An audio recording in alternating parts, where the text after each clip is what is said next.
আসসালামু আলাইকুম। এই যে আমার নতুন ভুঁইয়ের অবস্থা এগুলো হলো বেগুন গাছ। অলরেডি বেগুন ধরছে বা খাওয়া হয়েছে। বেগুন গাছের এই অবস্থা। নতুন সিম গাছ, এগুলো গরমের সময় লাগানো হয়েছে, দেখা যাক গরম হয় কি না। আর এগুলো লাউ গাছ, এটা হলো মিষ্টি লাউ আর এটা হলো পানি লাউ, দুইটাই একসাথে লাগানো হয়েছে। দেখা যাক কি অবস্থা হয়। এই অবস্থা নতুন এরিয়া, গরমের সময় তো হয়তো বা হইতেও পারে, নাও হইতে পারে, ঠিক নাই। এগুলো নতুন টমেটো গাছ, আগের টমেটো গাছ তো মরে শেষ। আর এগুলো মাঝে হলো মূলা শাক লাগানো হয়েছে, ওটাই ডাঁটা শাক, মূলা শাক সব ভেজাল। আর এটা হলো ছোলা ছোলা। আর এগুলো হলো তরমুজ গাছ, অন সিজনের তরমুজ। দেখা যাক গরমের সময় হয় কি না, তবে হইতেও পারে, নাও পারে। এগুলো হলো তরমুজ গাছ, মশলা দিলে অনেক বড় হয়েছে। আর এগুলো হলো ছোলা। এটা সিম গাছ, এই একটা তরমুজ গাছ। আর বাদাম, সৌদি আরবের মরুভূমিতে দেখা যাক বাদাম হয় কি না, সেই জন্য টেস্ট করার জন্য অল্প কিছু লাগানো হয়েছে এগুলো বাদাম। ওইটা আবার ছোলা।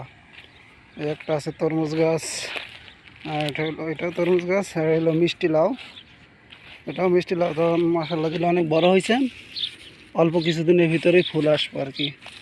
এই যে ফুল আসতেছে, অলরেডি ফুল আসতেছে, অল্প কিছুদিনের ভিতরেই ফুল এসে পড়বো। হলো এই একটা এরিয়া, আরও আছে এই একটা এরিয়া আছে। এটা নতুন এবারের প্রথম। এই যে এটা হলো মূলা শাক। আর এই ফাঁকা জায়গাটা ইন্দুরে খায়া সব শেষ করে লাইছে। যেগুলো ফাঁকা জায়গা ওইগুলো সব ইন্দুরে খাওয়া লাইছে। আর এগুলো খাওয়া আনা হয় না, তবে খাওয়া অল্প দিনের ভিতরে। এটা হলো ডাঁটা শাক, এটা হলো মূলা শাক, এটা হলো ডাঁটা শাক। আর এটাও মূলা শাক নতুন করা হয়েছে আর কি। এটা এই লাইন দুইটা হলো মরিচের চারা আছে আর পুঁই শাকের চারা আছে। এটার ভিতরে পুঁই শাক লাগানো হয়েছে। দেখা যাক কী অবস্থা। গরমের সময় পুঁই শাক হয়, তা আবার এটা হলো পুরাতন এরিয়া, ওটার ভিতরে আবার যায়, ওটাই কী অবস্থা দেখা যাক। এই লাউয়ের মাচার ভিতরে গাছ ছিল, ওইগুলো কাইটা দেওয়া হয়েছে, যে কাইটা এই জায়গায় জমা করা হয়েছে। আর এটার ভিতরে পুঁই শাক চারা দেওয়া হয়েছে, এটাতে নিয়ে আবার অন্য জায়গায় লাগানো হবে। দেখা যাক সৌদি আরবের মরুভূমিতে কী হয়। এটা হলো পুরাতন সিম গাছ, সিমের পাতা আসছে কিন্তু সিম থাকতেছে না।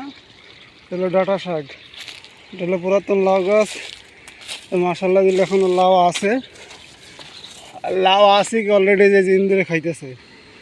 লাউয়ের অবস্থা আছে, লাউ আছে কিন্তু ইন্দুরে সব সর্বনাশ করে দিতেছে। কাঁচা টমাটো, লাউ কিছুই ইন্দুরে রাখতেছে না। আর এটা হলো নতুন লাউ গাছ। নতুন লাউ গাছে অলরেডি ফুল আইসা পড়ছে, তবে লাউ ধরতে কিছুদিন দেরি হবে, নতুন হঠাৎ তো, এই কারণে একটু দেরি হবে। তবে যেহেতু ফুল আইসা পড়ছে, লাউ ধরবে আর কি। এটা হলো অন সিজন লাউ।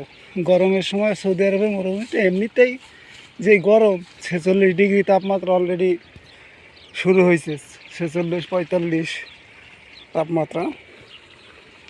পুরাতন টমেটো গাছগুলো 2-4 দিনের ভিতরে ওঠায় ফেলাম। এই একটা লাউ গাছ, মশলা দিলে এটা ভালো লাউ হয়েছে, খারাপ না। অলরেডি এখনও লাউ আছেই, ভরপুর লাউ আছে আর কি এখনও।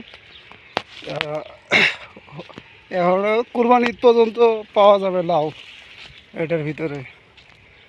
মাশাআল্লাহ দিলে অনেক সুন্দর হয়েছে। যে একটা লাউ, এই একটা, এটা এরিয়া, এই এরিয়াটাও তো মোটামুটি ভালো হয়েছে। ইন্দুরে একটু জ্বালাতন করতেছে, গাছের ফল তো খাইতেছে, খাক, আর কি করা যাবে। এই হলো এরিয়া, মোট 3 জায়গা, নতুন এরিয়া সহ। মোটামুটি সৌদি আরবের মরুভূমি, সৌদি আরবের দাম্মামের এরিয়া আর কি। বালি মাটির চাষ, এখন তো যে গরম, আল্লাহর রহমতে দেখা যাক আল্লাহ চাইলে কি না হয়। তবে আশা করা যায় সব কিছুই হবে, হয়তো কম আর একটু বেশি। এই মাশাআল্লাহ দিলে অনেক সুন্দর হয়েছে।